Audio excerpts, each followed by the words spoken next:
Hello, I'm back after almost a year. I kind of forgot that I did YouTube at all. Nothing we can do about that. So I have a friend who is starting on comics on Webtoon, and I started my own comic back in October. I switched to Clip Studio Paint, and I was like, wow, this is a great program. And I needed an excuse to like draw every day, so I decided to adapt something I made up when I was 15 into a comic. It's not the best comic, and I don't believe I'm an expert on this at all, but I wanted to put together a video of things I wish I had known when I had started comics. Most of the things I wish I had known and wish I kind of found information on have to do with formatting, have to do with proper ways to save your files, proper ways to assets to put into the file, and things that will really make your comic take less time. It'll make it smoother. It just streamlines the process completely. Most of the videos I was finding about webcomic creation were mostly about advertising, and obviously I didn't listen because my comic's not that popular, but they're mostly about advertising and like story and plot, and it's like, I know that stuff. I want the formatting. I want the numbers. I want the exact things, because I can't make that stuff on my own. I don't have a concept of numbers. I need someone to tell me the numbers, tell me the proper layers, tell me stuff. So this is me telling people some good advice. So Webtoon has their own suggested size for files, and it's different than the suggested template size on Webtoon, on Clip Studio. So Clip Studio has the width at 690 on their preset, but I change it to 800 because you can't see this menu either, but I change it to 800 by 20,000. So the width is 800 pixels and the height is 2000, and I changed the resolution to 300. These are suggestions. I think a lot of people with resolution choose different things, but I don't know how my asset fits into that particular size. So I have a free asset. I'll get into it, but this isn't going to be edited, so it's going to be a really bad video. Okay, so basically just use 800 width, height 20,000, and there you go. That's what you get. So I have this little asset here. It's called Webtoon Guides. It doesn't have a photo, so it does make it hard to find, but it should be available in the Clip Studio asset shop or whatever. Do not click and drag it, because if you click and drag it, it's going to be a little bit off. It doesn't look like that now, but if you click and drag it like that, see, it's off. It's not fitting. Just hit this little tiny paste thing in the corner. I hope to God you can see these menus. That'll put it exactly in the right place it needs to be. So these little lines here, these little guides, I hope you can see them. They're kind of hard to see. They are there to show you where the pages are going to start and end. It really helps for composition. It really helps for building the comic. So there is a setting for borders and stuff, and I don't really like using them. I don't really know how to use them, to be honest. They do that, and they make sure you can't like draw outside the border. I just don't like them. I use the figure tool. So you've got like polylines and polygons and squares. I mostly use the squares, and also I would recommend taking this off, that little I'm pointing at my screen, that little snap to special ruler, so that it won't snap to the guides that are on the screen. So I also Control Shift and add a gradient. So I zoom out all the way, I have moved my menus and I'm very confused. And I use the foreground to background. I used to use foreground to transparent, but it actually complicates things when you're bringing it into individual files. So use foreground to background. And that gives you like a nice gradient. I usually use black and white. There were a couple chapters when I experimented with other colors, but I mostly go with black and white. I find it matches everything a lot better in my case.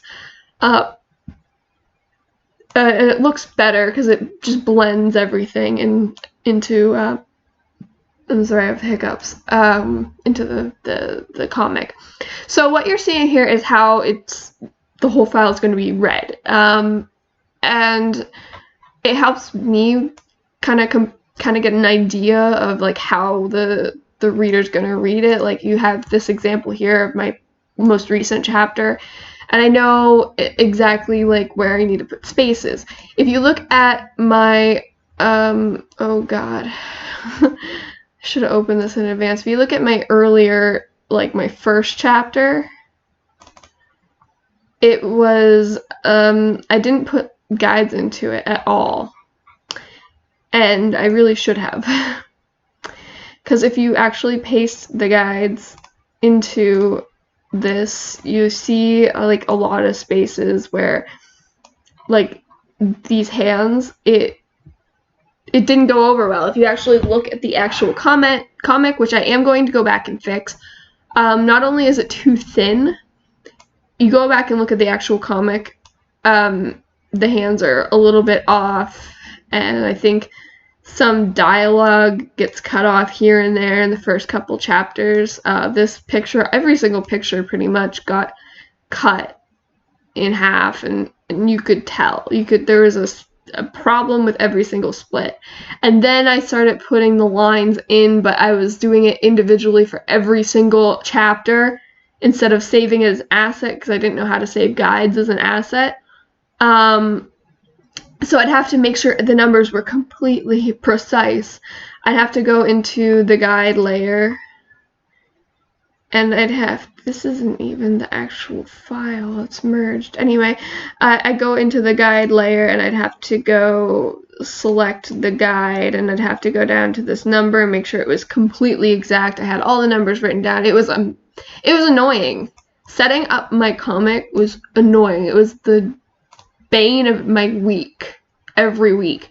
And then I figured out how to save it as an asset, and that whole process that would take me about an hour and a half literally was just a matter of pasting. So I still, like I said, I'm still going to go back and fix my old chapters. There's some spelling mistakes and stuff, but yeah, back to this. So when you finish your chapter, I'll also do a layer for sketches and line art and coloring and whatever. You can do your layers however you normally do it. Not to mention, if your comic's a little bit shorter than mine's just kind of the standard size, feel free to just crop at any one of these lines. Just feel free. You can do that. It's not going to change anything.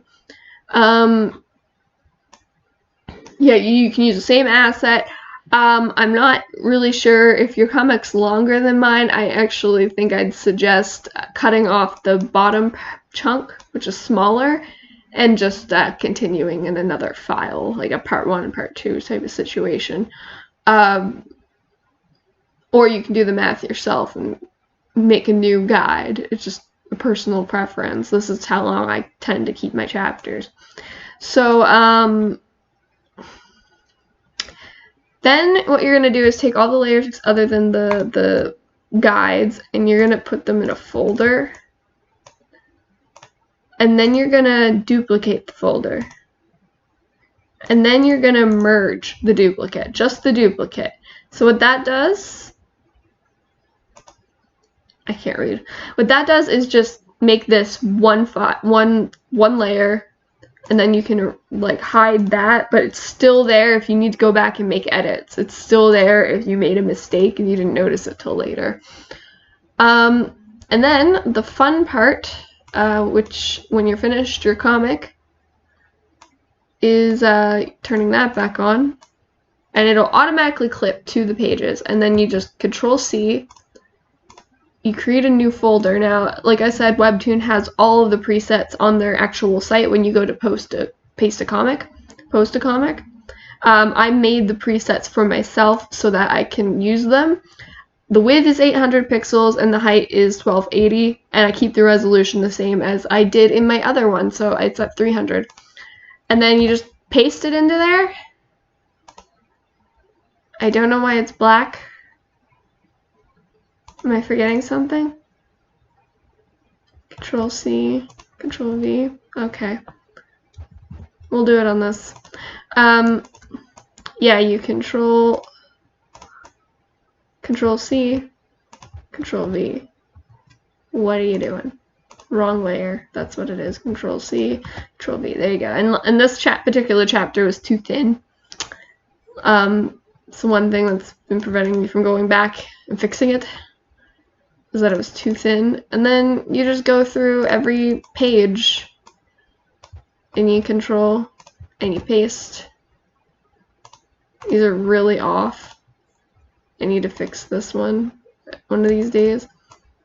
No wonder it got so messed up, right? We'll just mix it. Yeah, and then when you're done that, you make a folder.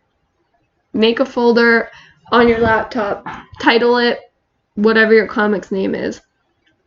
And then you have inside the folder the working files, and then in that folder other folders that are named after the chapters, so 1, 2, 3, 4, whatever. And inside the chapter folders there's files, and they're just numbered 1, 2, 3, 4, 5, etc. And they're also accompanied by a thumbnail, which every chapter has. Thumbnails basically is just you clip something out of the chapter, you make a new file. Their particular preset is 160 by 151. I keep it at 72 resolution. Then it's just paste and resize because it's going to be a different resolution. And bam, there's your thumbnail. You save it. I always name my thumbnails Thumb. They always end up at the end, so they're easy to find. They're not mixed in with everything else. And then you post on Webtoon. They're pretty easy to follow, their instructions. So hopefully this video is twice as long as the earlier one without sound, but hopefully that helps. Hopefully that is a good start for you if you don't know where to start with a comic. Also, if you have other things that work better for you, 100% use them. Go for it. I'm just a jumping off point, basically. Have fun. Go for it. I believe in you.